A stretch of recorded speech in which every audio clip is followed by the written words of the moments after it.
Važiuojam? Tai treneri, apie artėjančias rungtynes jūsų komentarą. Stiprus varžovas, žaidžiantis tokį, sakyčiau, specifinį australietišką krepšinį.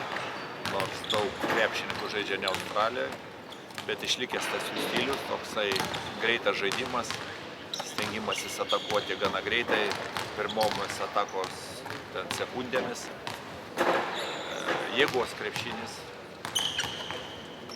turi daug talentingų žaidėjų ir ypač ant perimetro. Tai va toks pagrindinis apibūdinimas. Mes su jais jau žaidėm. Kokia prasme, ar turės tai įtakos? Žaidėm, bet žaidėm namuose prie savų žiūrovų, žaidėm šių metų, sakykime, pilną sudėtim su Mantu, taip kad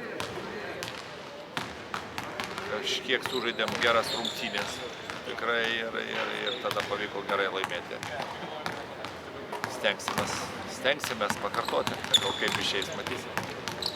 Galima sakyti, kad kol kas Australai gal nedemonstruoja savo geriausią krepšinį?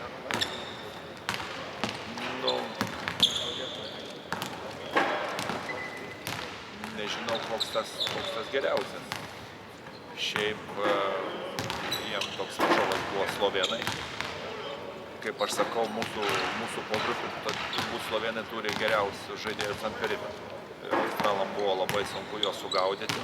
Australai daug naudoja zoninio spaudimo, specifinis krepšinis, daug įvairiausių kitokių paspaudimų.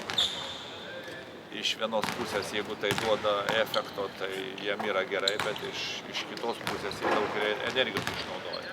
Ir kartais jie antroje pusėje pavargsta, jeigu varžovai gerai susitvarko, kas buvo pavyzdžiui su slovėnais arba kas buvo su mumis rungtynėse.